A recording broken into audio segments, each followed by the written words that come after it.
Good afternoon. This is the biography of Virginia Woolf. Virginia Woolf was born in London in 1882. She was born to Leslie and Julia Stevens. They were previously widowed and had children from previous marriages. When they got together, they wanted more children. So even though it was late in life, they were more like grandparents. They had 4 children. Virginia was number 7 of 8 total. The other 3 were Vanessa, Adrian, and Toby. They were born into a pretty pompous, self-important literary Victorian family.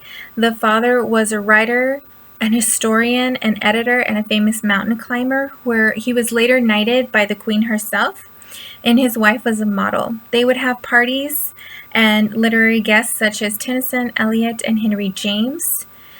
Her parents were part of the Victorian Literary Society, and they looked down on other people, and they had the kind of thinking that if they weren't in a certain society, they didn't matter, which Virginia does constantly fight against in her own writing.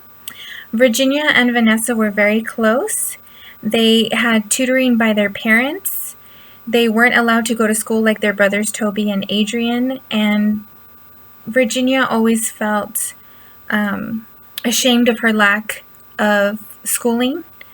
The parents would lose patience with their daughters when they tried to tutor them, so they kind of left it up to themselves. Vanessa and Virginia were constantly in their father's library trying to catch up on what they needed to keep the same track with their brothers. They would often visit St. Ives, the Talent House. Virginia would later write about how important these vacations were in her books, The Waves, Jacob's Room, and The Lighthouse. The family had a newspaper. It was called Hyde Park Gate News, and they would just write about what was going on in the family, what was going on between the servants, and anything they found interesting in the neighborhood.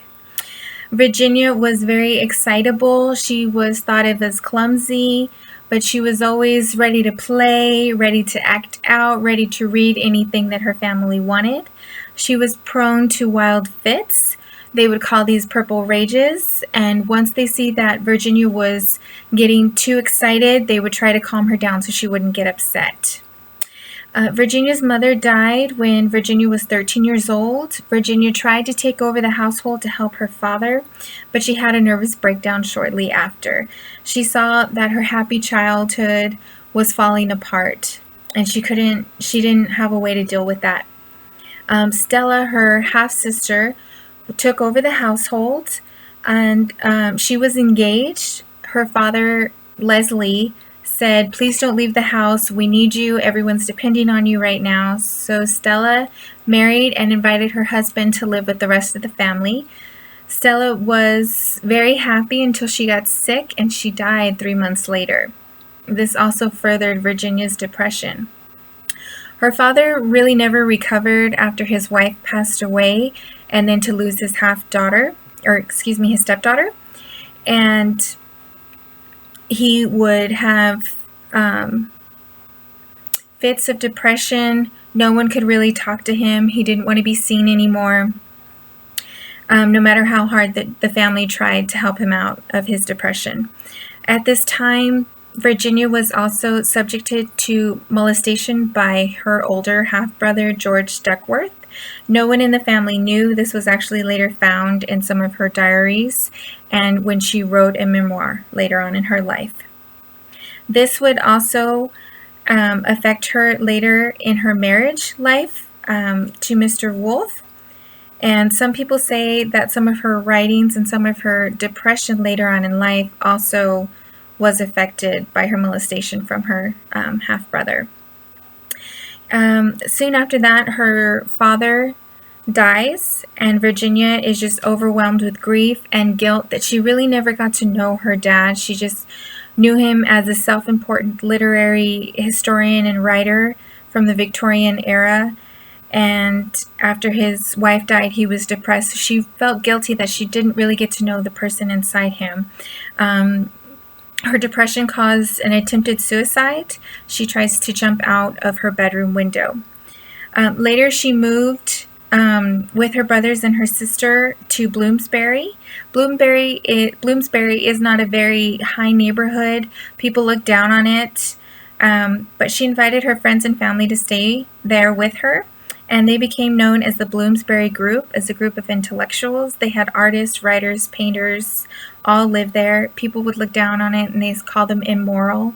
Most of the men that did come to live there were homosexuals, and people just looked down on that group completely. Virginia at this time was writing articles for newspaper. Her sister Vanessa was painting, and she was also teaching at the Morley School, Virginia was.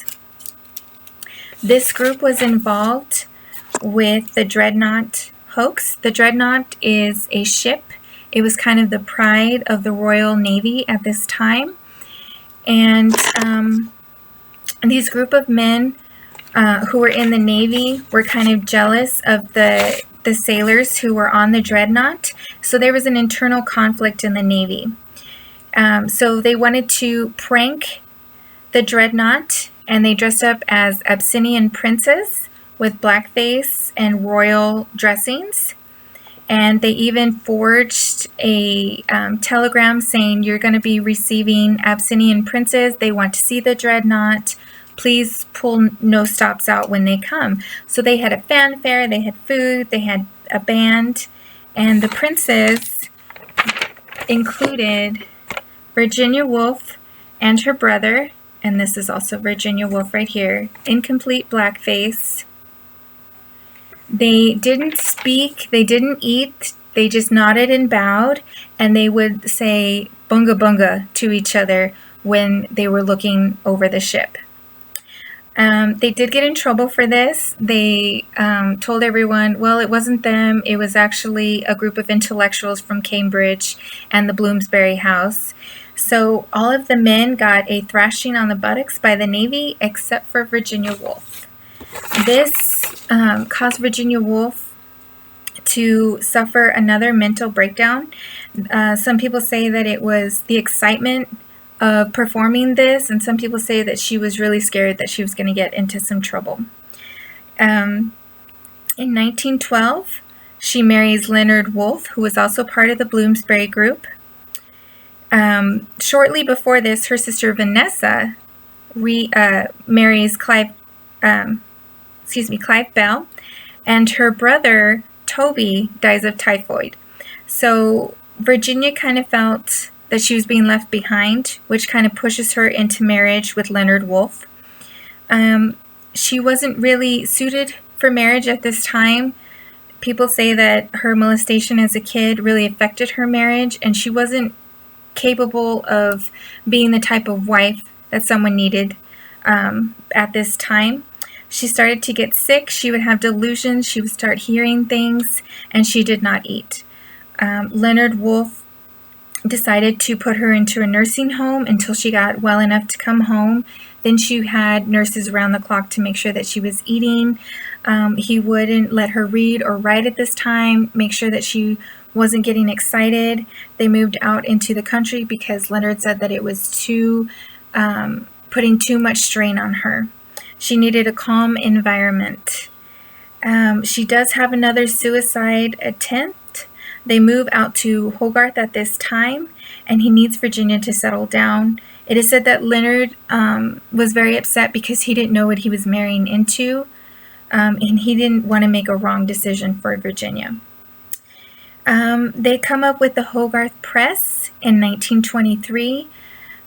Virginia is able to print what other people wouldn't print from her. She was able to print all of her little essays and her books that she wanted.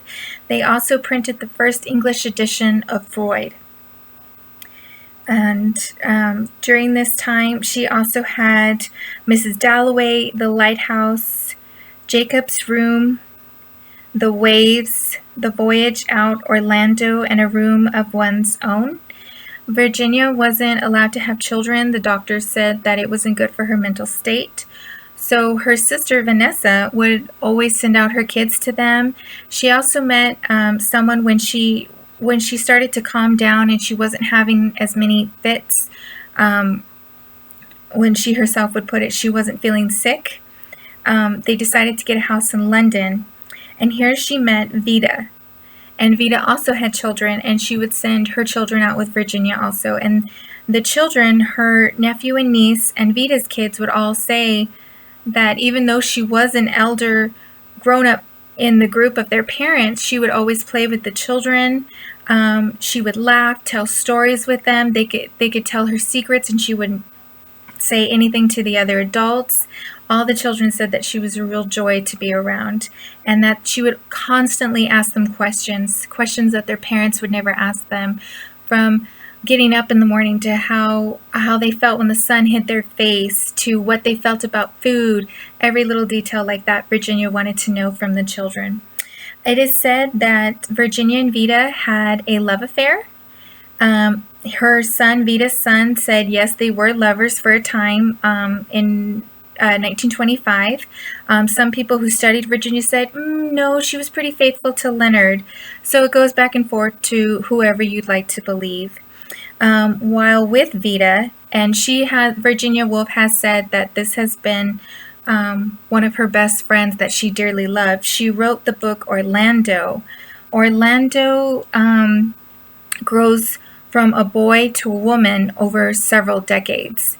And so when they are in London, their house gets bombed. It's the beginning of World War II, so they move out to the country again. And she has a success from the book The Lighthouse and The Room of One's Own, so they are in no need of money right now, and they're publishing whatever and whenever they want to, basically. World War II, in the beginning of it, brought on depression and mental illness. Virginia Woolf started to get nervous and scared, and Leonard said, well, why don't we go and see what all the fuss is about? So they actually take a trip to Germany to see the propaganda and to actually listen to Hitler speak. And after a few minutes, they realized that they were in trouble because Leonard is a Jew, and they were both writers, and they both wrote about stuff that was going against what Germany was going for. So they actually planned their suicide if things got too bad. So out in the country, Virginia Woolf just got worse. She had anxiety. She started to hear things again. And she was just so worried about the impending war that from World War I had brought on also. So she started thinking about how bad that was. She would constantly hear the bombers flying over them to go bomb London. And she needed peacefulness. She needed calmness. She couldn't write or read to calm herself down because that would get her more excited. So her husband said, okay, let's try something else. He goes, food usually helps. But at this time, they had to ration a lot of things, and she wasn't able to eat nourishing foods that she would to calm herself down. So she does know that she's about to have another mental breakdown. And she writes a goodbye note to her husband. This is it.